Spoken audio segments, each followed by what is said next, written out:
నమస్తే, welcome to focus. ఆకాశానికి చిల్లు పడిందో, నింగు నుంచి నిండు కుండను ఎవరో గుమ్మరిస్తున్నారో, ఏకదాటిగా వర్షం, ఊరు ఏరు ఏకమయ్యేలా వాన బీభత్సం. వరుణుడి వీర బాదుడికి హైదరాబాద్ అతలాకుతలమైంది. భాగ్యనగరంలో ఎందుకీ విపరీత వానలు? ప్రతి రోడ్డు వీధి ఎందుకు కృష్ణా గోదావరులను తలపిస్తున్నాయి?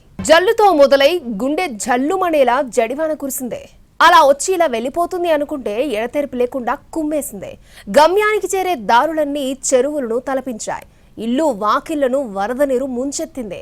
వానొచ్చిన ప్రతిసారి ఏంటి హైరానా? నగరం నడిసంద్రమైంది. జడివానతో నరకం చూసింది. 400 షహర్ సాగరాన్ని తలపించింది.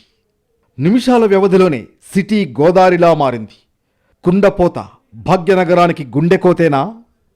హైదరాబాదును వరుణుడు వాయించేశాడు. ఆగకుండా దాదాపు గంటన్నర పాటు కుమ్మేశాడు.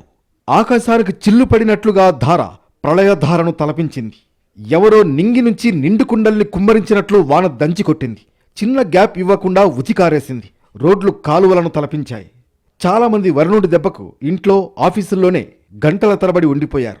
మరికొందరు వరుణుడితో తేల్చుకుందామని రయ్యమని రోడ్లపైకొచ్చి మోకాలిలోతు నీటిలో చిక్కుకుపోయారు. ఎంతసేపు పడుతుందో చూద్దామని ఫ్లైఓవర్లు, పెట్రోల్ బంకులు, షాపింగ్ మాల్స్, షట్టర్ల దగ్గర వేచి చూసిన జనాల ఓపికకు వానదేవుడు పరీక్ష పెట్టాడు. డివైడర్ల మీద నుంచి వరద నీరు పొంగి పొర్లింది. వరద ఉధృతికి 2 వీలర్లు తిరగబడ్డాయి. వాహనాలు ముందుకు కదల్లేక ఎక్కడివక్కడే నిలిచిపోయాయి. గమ్యానికి చేరే దారులన్నీ చెరువుల్ని తలపించాయి. ఓవైపు భారీ వర్షం, మరోవైపు ట్రాఫిక్తో జనం నరకం చూశారు. అసలే ఆఫీసులు క్లోజ్ అయ్యే సమయం. అందరూ ఇళ్లకు రిటర్న్ అయ్యారు. ఊహించని రీతిలో కుమ్మేసిన వర్షానికి ట్రాఫిక్లో చిక్కుకుపోయారు. పటాన్చేరు నుంచి ఎల్బీ నగర్ వరకు, ఏఎస్ రావు నగర్ నుంచి మాదాపూర్ వరకు, గండి మైసమ్మ నుంచి అత్తాపూర్ వరకు నగరం నలుదిక్కులా వరుణుడి వీరకుమ్ముడికి సిటీ అల్లాడిపోయింది. సికింద్రాబాద్ రెజిమెంటల్ బజారులో వర్ష బీభత్సానికి ఈ దృశ్యాలే నిదర్శనం. లక్ష్మీనగర్ కాలనీలో వాన భీకర రూపానికి జనం విలవిలలాడిపోయారు అనడానికి ఈ సన్నివేశమే ఉదాహరణ. గురుద్వారా దగ్గర నీటి మడుగును తలపించింది రోడ్డు. ఇదేమీ నది కాదు, జీడిమెట్లలోని ఓ వీధి. నీటిలో తేలియాడుతున్న కాగితపు కారు కాదు, వారాసిగూడ రోడ్లో మునిగిన నిజమైన కారు. వాటర్ జెట్స్లా బైక్లు దూసుకువెళుతున్న ఈ దృశ్యాలు ట్రాఫిక్తో నిత్యం కిక్కిరిసే నాంపల్లిలోవి. సికింద్రాబాద్ అంబేద్కర్ నగర్లోని ఓ ఇంట్లో వర్షపు నీరు అనుకోని అతిథిలా ఊడిపడి ఇంతెత్తున ఇంటిలో తిష్టవేసింది. ఇలా చెప్పుకుంటూ పోతే ఎన్నో ప్రాంతాలు, బంజారాహిల్స్, జూబ్లీహిల్స్, ఫిల్మ్ నగర్, షేక్పేట్, మణికొండ, మెహదీపట్నం, హైటెక్ సిటీ, మాదాపూర్, గచ్చిబౌలి, మియాపూర్, చందానగర్, కుత్బుల్లాపూర్, ఈసీఐఎల్. నగరం నలుదిక్కులా వరుణుడి బీభత్సానికి విలవిల్లాడిన ప్రాంతాలు, దృశ్యాలే. రోడ్డేదో నాలా ఏదో తెలీదు. రోజూ వెళ్లే రహదారిలోనే వెళుతున్నామా, పొరపాటున గోదావరి వైపు వచ్చామో వాహనదారుడికి బోధపడలేదు.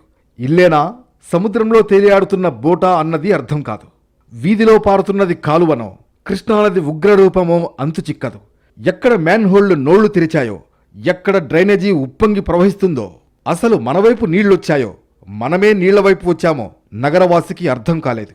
ఆకాశానికి చిల్లు పడినట్లుగా జలప్రళయధార, నదులను తలపించిన రహదారులతో నగరవాసి నరకం చూశాడు. హైదరాబాద్లో ఈ మధ్యకాలంలో ఎన్నడూ లేనంతగా ఒక్కరోజే వర్షం పడింది. పగలు కాసేపు గట్టిగా కురిసి కాస్త గ్యాపిచ్చి రాత్రి వీరకొమ్ముడు కుమ్మింది. అత్యధికంగా ముషీరాబాద్లో 15 సెంటీమీటర్ల వర్షం పడింది. సికింద్రాబాద్ మోండా మార్కెట్లో 13.2 సెంటీమీటర్లు, మారేడుపల్లిలో 13, శేరలింగంపల్లిలో 12.8, చిలకలగూడలో 12.4 సెంటీమీటర్లు నమోదు కాగా, మియాపూర్లో 12.3, లింగంపల్లి 11.8, కంటోన్మెంట్లో 11.8 సెంటీమీటర్ల వర్షం నమోదైంది. లోతట్టు ప్రాంతాల్లో ఇళ్లలోకి నీరు వచ్చి చేరింది. దాంతో జనం తీవ్ర ఇబ్బందులు పడ్డారు. ఇంట్లోని సామాన్లన్నీ తడిసి ముద్దయ్యాయి. రంగంలోకి దిగిన హైడ్రా, జీహెచ్ఎంసీ సిబ్బంది వాటర్ లాగింగ్ పాయింట్ల దగ్గర నీటిని తోడారు. ట్రాఫిక్ను సైతం డైవర్ట్ చేశారు. గట్టి వాన కురిస్తే చాలు నరకానికి నకళ్లు కాదు, వాస్తవాలుగా మారిపోతున్నాయనడానికి హైదరాబాద్ నగరం ఒక ఉదాహరణ. కొన్ని వారాలుగా బ్రేకిస్తూ కురుస్తున్న వానలకు 400 షహర్ సాగరమైపోయింది. ఎటు వెళ్లాలో తెలియక నీటి మడుగుల ముసుగులు కప్పుకున్న మ్యాన్హోల్ ఎక్కడ నోరు తెరిచిందో అర్థం కాక వాహనదారులు, ఏ నీరు ఇళ్లను ముంచెత్తుతుందో అర్థం కాక జనం బిక్కుబిక్కుమన్నారు. ఇంట్లో ఉన్నవాళ్లు బయటకెళ్లాలంటేనే భయపడిపోయారు. బయటకొచ్చిన వాళ్లు ఇంటికి ఎలా వెళ్లాలో బోధపడక బిక్కుబిక్కుమన్నారు. ఒక్క మాటలో చెప్పాలంటే సిటీ వర్షపు ధాటికి కొన్ని గంటల పాటు ఫ్లోటింగ్ సిటీని తలపించింది. నింగితో పోటీ పడుతున్నట్లుగా భవనాలు, మిరుమిట్లు గొలిపే కాంతులు, రయ్యిన దూసుకెళ్లే వాహనాలు, స్మార్ట్ ఫోన్తో ఒళ్ళో వాలిపోయే వస్తువుల్ని క్షణాల్లో సమకూర్చుకునే సదుపాయాలతో వెలిగిపోయే నగరాల అసలు రంగు జడివాన వేళ తేటతెల్లమైంది. ఇప్పుడు హైదరాబాద్ నగరంలోని అనేక కాలనీలు, బస్తీలు, అపార్ట్మెంట్లు జలదిగ్బంధంలో చిక్కుకున్నాయి. కుండపోత వర్షంతో కంటి మీద కునుకు కరువై జనం చిగురుటాకుల్లా వణికిపోయారు. కొన్ని దశాబ్దాల క్రితం ఇలాగే వరద నీరు నగరాన్ని వణికించింది. అప్పటి ఆరో నిజాం మీర్ మెహబూబ్ అలీ ఖాన్ ఆనాటి ఎమినెంట్ ఇంజనీర్ మోక్షగుండం విశ్వేశ్వరయ్యను పిలిపించి భవిష్యత్తులో ఇలాంటి విపత్తులు రాకుండా పక్కా ప్లాన్తో పరిష్కారానికి సమస్త ప్రయత్నాలు చేశారు. 2000 సంవత్సరంలో మరొకసారి 24 సెంటీమీటర్ల వర్షం నగరాన్ని ప్రళయంతో ముంచెత్తింది. అప్పటి నుంచి ఇప్పటి వరకు కమిటీలు, నివేదికలు, చర్చలే. చివరికి హైడ్రా కూడా ఎన్నో కూల్చివేతలు చేపట్టింది. మరి నగరం ఇంకా నీటి మడుగున ఎందుకు తలపిస్తోంది? 2000 సంవత్సరం ఆగస్టులో భాగ్యనగరాన్ని ముంచెత్తిన వరద విలయం ఇంకా ప్రజల స్మృతిపథం నుంచి తొలగిపోలేదు. 24 గంటల వ్యవధిలో కురిసిన 24 సెంటీమీటర్ల భారీ వర్షానికి సిటీ నిలువునా మునిగిపోయింది. నాలాలు, చెరువులు ఉప్పొంగి కన్నీరై ప్రవహించాయి. కొత్త మిలీనియం సంబరాలకు ముస్తాబైన హైదరాబాద్ సర్వం పోగొట్టుకుని అనాథలా మిగిలిపోయింది. హైదరాబాద్లో అత్యధిక వర్షపాతాలు నమోదైన సంవత్సరాలు చాలా ఉన్నాయి. 2006లో ఒక రోజులో 9.6 సెంటీమీటర్లు, 2008లో 12.1 సెంటీమీటర్, 2009లో 13.3 సెంటీమీటర్లు, 2011లో ఒకసారి 7.9 సెంటీమీటర్ల వాన కురిసింది. 2020లో ఏకంగా 32 సెంటీమీటర్ల వర్షపాతంతో వరుణుడు వీరలెవల్లో దంచేశాడు. భారీ వర్షంతో గ్రేటర్ పరిధిలోని 2,70,000 మ్యాన్హోళ్లలో అత్యధికం పొంగి పొర్లి నగర జీవికి ప్రత్యక్ష నరకం చూపించాయి. ఇప్పుడు కూడా హైదరాబాద్లో రికార్డు స్థాయిలో వర్షపాతం నమోదైంది. హైదరాబాద్లో కొన్ని సంవత్సరాల నుంచి విపరీతమైన వర్షాలు కురుస్తున్నాయి. అకస్మాత్తుగా కుండపోత వానలు కామనైపోయాయి. ఆకస్మికంగా అతి భారీ వర్షం కురుస్తోంది. ఎందుకిలా జరుగుతోంది అంటే దీనికంతటికీ క్యూములోనింబస్ మేఘాలే కారణమంటున్నారు వాతావరణ నిపుణులు. భూమి మీద నుంచి నీటి ఆవిరి బలమైన గాలుల ద్వారా ఆకాశానికి ఎగసి గుండ్రటి మేఘంగా ఏర్పడుతుంది. ఇలాంటి మేఘాలు ఓ సమూహంలా ఏర్పడి ఆకాశంలో 200 నుంచి 21,000 మీటర్ల ఎత్తు వరకు దట్టంగా బలపడతాయి. ఇవి చాలా ప్రకాశవంతంగానూ బలంగానూ ఉంటాయి. పిడుగులు పడేందుకు కూడా సాధారణంగా ఇవే కారణమవుతాయి. అందుకే వీటిని పిడుగుల మేఘాలు, రాకాసి మేఘాలు అని కూడా అంటూ ఉంటారు. సాధారణంగా కురవాల్సిన వర్షాన్ని ఇవి భారీ, అతి భారీ వర్షంగా మార్చివేస్తాయి. ఈ వర్షం కూడా అతి తక్కువ సమయంలోనే కురుస్తూ ఉండడంతో భయానక పరిస్థితులకు కారణమవుతున్నాయి. మనలో చాలా మందికి వర్షాన్ని మిల్లీమీటర్లు, సెంటీమీటర్లలో కొలుస్తారని తెలుసు. కానీ ఎలా కొలుస్తారనే విషయం తెలియదు. వర్షాన్ని కొలిచేందుకు అంతర్జాతీయంగా ఒకటే విధానం ఉంటుంది. రెయిన్ గేజ్ అనే ఓ చిన్న పరికరం ద్వారా వర్షాన్ని కొలుస్తూ ఉంటారు. ఈ రెయిన్ గేజ్ను వాతావరణ శాఖ, ప్రభుత్వం వివిధ ప్రాంతాల్లో పెడుతూ ఉంటాయి. పైకప్పు లేకుండా ఉండే ఆరుబయట ఉంచుతారు. గ్రామీణ ప్రాంతాల్లో ప్రతి మండలంలో ఒక రెయిన్ గేజ్ను ప్రభుత్వం ఏర్పాటు చేస్తుంది. పట్టణ, నగర ప్రాంతాల్లో ప్రభుత్వ కమ్యూనిటీ హాళ్లు, స్కూళ్లలో రెయిన్ గేజ్లు పెట్టి ఉంచుతుంది. వీటిని అధికారులు వర్షం పడ్డప్పుడల్లా పరిశీలించి అక్కడ నమోదైన వర్షపాతం లెక్కలు వెల్లడిస్తారు. దీని ద్వారానే ప్రభుత్వం ఎక్కువ వర్షాలు కురిసినప్పుడు ఆ ప్రాంత ప్రజలను అప్రమత్తం చేస్తుంది. వర్షాన్ని కొలుస్తున్న మనం ప్రకృతి ప్రకోపాన్ని మాత్రం కొని తెచ్చుకుంటున్నామని నిపుణులు వాపోతున్నారు. చిన్న చిన్న జాగ్రత్తలతో అతిపెద్ద ముప్పును నివారించే వీలున్న ప్రభుత్వాలు, ప్రజల నిర్లక్ష్యం గోటితో పోయేదాన్ని గొడ్డలి దాకా తెస్తోంది. నగరం వరదమయం కావడానికి కారణాలు, ముందు జాగ్రత్త చర్యలు సూచించాల్సిందిగా నాడు పూణేకి చెందిన కిర్లోస్కర్ అనే కన్సల్టెన్సీకి బాధ్యతలు అప్పగించారు. నాలాల నిర్వహణ అస్తవ్యస్తంగా ఉండడమే ఇందుకు కారణమని సదరు కంపెనీ ఇచ్చిన నివేదిక బుట్టదాఖలైందనడానికి ఏడాదికేడాది సంద్రంలా మారుతున్న నగరమే నిదర్శనం. కానీ శతాబ్దం క్రితం నిజాం చూపిన దార్శనికత కళ్ల ముందు స్ఫూర్తినిస్తూ కనబడుతున్న మనవాళ్లకు కనువిప్పు కలగదు. హైదరాబాదును సురక్షిత ప్రాంతంగా తీర్చిదిద్దేందుకు ఆనాడున్న పరిమితమైన వనరులతో 100 ఏళ్ల క్రితం జరిగిన ప్రయత్నం గురించి తెలిస్తే మనవాళ్ల నిర్లక్ష్యం ఏ స్థాయిలో ఉందో తెలుస్తుంది. 1908 సెప్టెంబర్ 28న కనీ వినీ ఎరుగని రీతిలో 43 సెంటీమీటర్ల వర్షం కుండపోతగా కురిసింది. ఆనాటి వరద ఉధృతిని వర్ణించడానికి జలప్రళయం అన్నమాట కూడా సరిపోనంతగా నగరమంతా అల్లాడిపోయింది. 11 అడుగుల నీరు నిలిచిపోయింది. వేల మంది మరణించారు. 20,000 గృహాలు నేలమట్టమయ్యాయి. వాగులు, వంకలు పొంగి పొర్లి అనేక చారిత్రక కట్టడాలతో సహా ఎత్తైన భవంతుల్ని కూడా ముంచేసింది. మూసీ నదికి ఇరువైపులా ఉన్న ప్రాంతమంతా గుర్తుపట్టడానికి వీల్లేని కళేబరాలు, కూకటి వేళ్లతో పడిపోయిన వృక్షాలతో నిండిపోయింది. నాటి ఆరో నిజాం మీర్ మహబూబ్ అలీ ఖాన్ ప్రముఖ ఇంజనీర్ మోక్షగుండం విశ్వేశ్వరయ్యకు కబురు పంపారు. శాశ్వత పరిష్కార మార్గాన్ని అన్వేషించాల్సిందిగా కోరారు. ఇలాంటి ప్రమాదాలు పునరావృతం కాకుండా మూసీ నదికి అడ్డంగా ఉస్మాన్ సాగర్, హిమాయత్ సాగర్ రిజర్వాయర్లను నిర్మించి నదికి ఉత్తర, దక్షిణ దిక్కుల్లో ఉన్న కరకట్టలు ఎత్తు పెంచారు. 500కు పైగా చెరువుల్ని తవ్వించి ఒక చెరువు నిండిన వెంటనే నీరు మరో చెరువులోకి వెళ్లే విధంగా లింక్ కాలువల్ని ఏర్పాటు చేశారు. ఆనాడు నిజాం చూపిన చొరవకు ఫలితమే ఈనాడు మనం చూస్తున్న నయాపూల్ బ్రిడ్జ్. మూసీ నది వరద నీటికి నగరం ముంపుకు గురవ్వకుండా కట్టిన రాతిగోడలు ఈనాటికి చెక్కు చెదరని దృఢత్వంతో అలాగే నిలిచి ఉన్నాయి. కానీ నాలాలు, చెరువుల ఆక్రమణలతో రోడ్లు, కాలనీల వైపు నీరు తన్నుకొస్తోంది. ఎందరో ఆ నీటిలో గల్లంతై కుటుంబాలను శోకసంద్రంలో ముంచెత్తారు. హైదరాబాద్లో భారీ వర్షాలు కొన్ని కుటుంబాల్లో అంతులేని విషాదం నింపుతున్నాయి. హబీబ్ నగర్లోని అఫ్జల్ సాగర్ కాలువలో 2 గల్లంతయ్యారు. డ్రైనేజీలో మామ, అల్లుడు కొట్టుకుపోయారు. మామను కాపాడే ప్రయత్నంలో అల్లుడు కూడా గల్లంతయ్యాడు. వీరిద్దరి ఆచూకీ కోసం పోలీసులు గాలింపు చేపట్టారు. అలాగే ముషీరాబాద్లో ఓ యువకుడు నాలాలో కొట్టుకుపోయాడు. నాలాపై ఉన్న గోడపై కూర్చుని ఉండగా గోడ కూలడంతో సన్నీ గల్లంతయ్యాడు.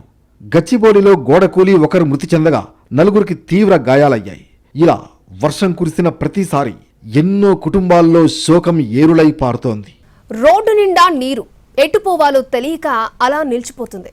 పక్కనున్న నాలాలు, గుంటలు అన్నీ నిండిపోయి ఎక్కడ నేలుందో, ఎక్కడ రోడ్డుందో, ఎక్కడ కాలు మోపాలో తెలియక ఎవరో అమాయకుడు నీటిలోయలో దిగబడిపోతాడు. ఎక్కడో పసుపు తాడు పుట్టుక్కున తెగిపోతుంది. ఎవరో పిల్లలు ఉన్నట్టుండి అనాథలైపోతారు. ఇలా ఎన్నో హృదయం ద్రవించే ఘటనలు. నాలాల ఆక్రమణలే ఈ విలయాలకు సగం కారణమని కూడా తెలుసు. హైడ్రా కూడా అనేక అక్రమ నిర్మాణాలను కూల్చిందే. అయినా వానలకు హైదరాబాద్ ఎందుకంతగా అల్లాడిపోతోంది? వరుణుడి సవాల్కు భాగ్యనగరం దగ్గర జవాబు ఉందా? భారీ వర్షం ధాటికి అఫ్జల్ సాగర్ కాలువలో మామ, అల్లుడు కొట్టుకుపోయారు. గతంలోనూ మ్యాన్హోల్స్, నాలాల్లో పడి ఎందరో గల్లంతయ్యారు. హృదయం తరుక్కుపోయే ఇలాంటి ఘటనలు చూస్తే ఇదంతా ప్రకృతి సృష్టించిన ప్రళయమేనా? మనుషులకు ఇందులో ఏ పాపం లేదా అంటే ఎన్నో భయానక జవాబులు మనలను వెక్కిరిస్తాయి. నాలాల మీద అక్రమ నిర్మాణాలే దీనికి కారణమని తేల్చి చెబుతున్నారు విషయం తెలిసినవారు. ప్రభుత్వాలు పట్టించుకోలేదు. అధికారులు చూసి చూడనట్లు ఊరుకున్నారు. నగరంలో మొత్తం 2800 కిలోమీటర్లు విస్తరించిన 750 నాలాలుంటే ముఖ్యమైన నాలాల మీద ఆక్రమణలు 3500. మొత్తం ఆక్రమణలు 7500. నాలాల ప్రస్తుత సామర్థ్యం 12 మిల్లీమీటర్లు, కావాల్సింది 40 మిల్లీమీటర్లు. నాలాల విస్తరణపై 3-4 అధ్యయనాలు సాగాయి. ఇందులో కిర్లోస్కర్ కమిటీ కీలకం. దాన్ని అమలు చేయాలన్న డిమాండ్ చాలా కాలంగా వినిపిస్తున్నదే. వికారాబాద్ నుంచి ఉప్పల్ వైపు మూసీ నది పయనిస్తోంది. 485 నాలాలు, 1000కి పైగా చిన్న నాలాలు ఇందులో కలుస్తున్నాయి. వాన నీటిని తీసుకువెళ్లే కాలువల్లో డ్రైనేజీని తీసుకుపోయే కాలువల్ని కలపడం వల్లే పరిస్థితి ఎంతగా విషమించినట్లు తెలుస్తోంది. మాస్టర్ ప్లాన్ అమలు చేయడంలో ఘోరంగా విఫలమయ్యారు. నవాబుల కాలంలో ఒక చెరువు నుంచి మరో చెరువుకు నీరు వెళ్లేలా చైన్ సిస్టమ్ ఉండేది. కానీ ఇప్పుడు చెరువులే కబ్జాకు గురవుతున్నాయి. ఇందులో రాజకీయ, సినీ, పారిశ్రామిక ప్రముఖులు, రియల్టర్లు ఎందరో. హైడ్రా అక్కడక్కడ చెరువుల్ని కబ్జా చెర నుంచి విడిపించినా లెక్కకు మిక్కిలి చెరువులు బడాబాబుల చెరలో ఉక్కిరిబిక్కిరవుతున్నాయి. ఎప్పుడో నవాబుల కాలంలో 5 లక్షల మంది జనాభా కోసం నిర్మించిన డ్రైనేజీ వ్యవస్థ ఇప్పుడు 1,30,00,000 మంది జనాభాకు తగినట్లుగా డెవలప్ కాలేదు. వచ్చిన చట్టాలు, చేసిన ప్రతిపాదనలు, సమర్పించిన నివేదికలు అన్నీ తుంగలోకి తొక్కారు. మహానగరంలో ఒకప్పుడు 1000 చెరువులుండేవి. ఇప్పుడు 160 కంటే ఎక్కువ లేవని హుడా గుర్తించింది. మిగిలిన చెరువులు కాలక్రమంలో కబ్జాకు గురవుతూ వచ్చాయి. 5,000 ఎకరాల విస్తీర్ణంలో ఉండే హుస్సేన్ సాగర్ ఇప్పుడు 900 ఎకరాలకు కుచించుకుపోయింది. హుస్సేన్ సాగర్ నుంచి మూసీలోకి చేరాల్సిన 2 వాననీటి దారులు కబ్జాలో చుప్చాప్ గాయబైపోయాయి. కొత్త కట్టడాల పేరుతో పాలకులు సాగర్ను కొంచెం కొంచెం కొరుక్కు తింటూ వచ్చారు. పీపుల్స్ ప్లాజా, ఈస్ట్ స్ట్రీట్, జలవిహార్, బీచ్ వాలీబాల్ ఇలా రకరకాల పేర్లతో సాగర్ విస్తీర్ణాన్ని కుదించుకుంటూ వచ్చారు. పర్యాటక నాటకం పేరు మీద స్వాహా చేస్తూ వచ్చారు. హైదరాబాద్ దుస్థితికి మరో కారణం ఇది. హుడా లెక్కల ప్రకారం హైదరాబాద్ మహానగరం పరిధిలో మొత్తం 2857 వాటర్ బాడీస్ను గుర్తించారు. ఔటర్ రింగ్ రోడ్ లోపల 455 వాటర్ బాడీస్ ఉండగా 2402 ఓఆర్ఆర్ బయట ఉన్నాయి. హుడా నివేదిక ప్రకారమే 2010లో 501 చెరువులున్నాయి. 2017 వచ్చేసరికి అవి కాస్త 185కు పడిపోయాయి. చెరువులు మాయం కావడం, నాలాలు కుచించుకుపోవడం వల్లే చిన్న వానలకే నగరం చెరువును తలపిస్తోంది. చెరువులు, నాలాలను రక్షించడానికి Hyderabad disaster response and asset protection agency హైడ్రాను ఏర్పాటు చేసింది ప్రభుత్వం. చెరువుల విపత్తు నిర్వహణతో పాటు ప్రభుత్వ ఆస్తుల పరిరక్షణ కోసం ఏర్పాటు చేసిన హైడ్రా ఓఆర్ఆర్ లోపల అనేక అక్రమ నిర్మాణాలు కూల్చివేసింది. హైడ్రా ఏర్పడిన 100 రోజుల్లో 310 అక్రమ నిర్మాణాలను కూల్చివేసింది. కబ్జాకు గురైన 144 ఎకరాల చెరువులు, కుంటల భూముల్ని పరిరక్షించింది. హైడ్రా ఏర్పాటైన ఏడాది కాలంలో ఓఆర్ఆర్ పరిధిలోని చెరువులు, నాలాలు, ప్రభుత్వ ఖాళీ స్థలాలు, జంట జలాశయాలు, ఎఫ్టీఎల్లో కట్టడాలను, పార్క్ స్థలాల్లో మొత్తం 588 నిర్మాణాలను కూల్చివేసి సుమారు 500 ఎకరాలు స్వాధీనం చేసుకుంది. వీటిలో అత్యధికంగా గాజుల రామారంలోని చింతల చెరువుల ఒడ్డున 54 నిర్మాణాలను కూల్చేశారు. రాజేంద్ర నగర్లోని భూమురగ్ డౌలాలో 45 నిర్మాణాలు ఉన్నాయి. ఇదే క్రమంలో లోటస్ పాండ్, మన్సూరాబాద్, బంజారా హిల్స్, జూబ్లీ హిల్స్, బాచుపల్లి, చందానగర్, అమీర్పేట, అమీన్పూర్, గుట్టల బేగంపేట, మల్లంపేటలలో పలు నిర్మాణాలను నేలమట్టం చేశారు. రికార్డు స్థాయిలో అమీన్పూర్లో నాన్ స్టాప్గా 17 గంటల పాటు కూల్చివేతలు చేపట్టింది. పటేల్గూడలో 16 విల్లాలు, 1 హాస్పిటల్, 2 అపార్ట్మెంట్లు కూల్చేశారు. బతుకమ్మ కుంట చెరువును బతికించారు. కానీ కబ్జాల చెరలో ఇప్పటికీ ఎన్నో చెరువులున్నాయి, మరెన్నో నాలాలున్నాయి. అందుకే వర్షపు నీటికి ఎక్కడికి పోవాలో దిక్కుతోచడం లేదు. నీరు పల్లమెరుగుతుంది కాబట్టి దారి తప్పి బస్తీలను ముంచెత్తుతోంది, రహదారులను నదులను చేస్తోంది. 2011 జనాభా లెక్కల ప్రకారం 70 లక్షలు ఉన్న నగర జనాభా ఇప్పుడు 1,30,00,000కు చేరింది. 2030 నాటికి ప్రపంచంలోనే అత్యంత జనాభా కలిగిన 28 మెట్రోపాలిటన్ ప్రాంతాలలో ఒకటిగా హైదరాబాద్ నిలుస్తుందని అంచనా. ఇటీవలి కాలంలో కుండపోత వర్షాలకు సిటీ విలవిలలాడుతున్న పరిస్థితులు జనానికి ఆందోళన కలిగిస్తోంది. తక్కువ సమయంలోనే అతి భారీ వర్షాలు పడుతుండటంతో సహాయక చర్యలు చేపట్టడం కూడా కష్టమవుతోంది. అధిక స్థాయిలో వర్షాలు కురవడం వల్ల మాత్రమే నగరాన్ని భారీ స్థాయిలో వరదలు ముంచెత్తాయని చెప్పలేమని నిపుణులు అంటున్నారు. హైదరాబాద్ నగరంలో వరదలు రావడం ఇది మొదటిసారి కాదు. ఓల్డ్ సిటీలో చాలా ప్రాంతాలలో ఇప్పటికీ పురాతనమైన డ్రైనేజీ విధానమే కొనసాగుతోంది. 40,000 జనాభా కోసం నిర్మించిన డ్రైనేజీ వ్యవస్థ ఇప్పటికీ పూర్తి స్థాయిలో పునరుద్ధరణ జరగకపోవడం కూడా ఈ వరదలకు ఒక కారణమని చెబుతున్నారు. హైదరాబాద్ నగరానికి 5,000 కిలోమీటర్ల నాలాలు, కాలువలు అవసరమైతే ప్రస్తుతం కేవలం 1,500 కిలోమీటర్ల మేర మాత్రమే నాలాలు ఉన్నాయి. 4 లక్షల డ్రైనేజీ గుంతలు ఉండాల్సిన చోట కేవలం 2 లక్షల డ్రైనేజీ గుంతలు మాత్రమే ఉన్నాయి. దీనికి తోడు ఒకసారి వాడిపడేసే ప్లాస్టిక్ వ్యర్థాలు, చెత్తా చెదరాన్ని విచ్చలవిడిగా పడేస్తుండడం వల్ల మురుగు, వరద నీటి ప్రవాహానికి ఆటంకాలు ఏర్పడి చిన్న వానకే నగరాల్లోని రహదారులు గోదారులుగా మారుతున్నాయి. నానాటికి తీవ్రతరమవుతున్న భూతాపం మూలాన ఆకస్మికంగా కురుస్తున్న కుండపోత వానల వల్ల లోతట్టు ప్రాంతాలు నీట మునుగుతున్నాయి. మహానగరంగా పేరున్న హైదరాబాద్ ఇప్పుడు మునిగిందంటే కారణం పాలకులు మాత్రమే కాదు, ప్రజలు కూడా. అన్నింటినీ కబ్జా చేసిన పాపం ఇప్పుడు అనుభవించాల్సి వస్తోంది. ఈ మురికి కూపం నుంచి బయటపడేయాల్సిన బాధ్యత పాలకులతో పాటు ప్రజలపైనే ఉంది. సమిష్టి కృషి చేస్తేనే హైదరాబాద్ నగరం తిరిగి పూర్వ వైభవం సంతరించుకుంటుంది. లేదంటే ఇలాంటి జడివానలు కురిసినప్పుడు జడుసుకోక తప్పదు, మూల్యం చెల్లించుకోక తప్పదు.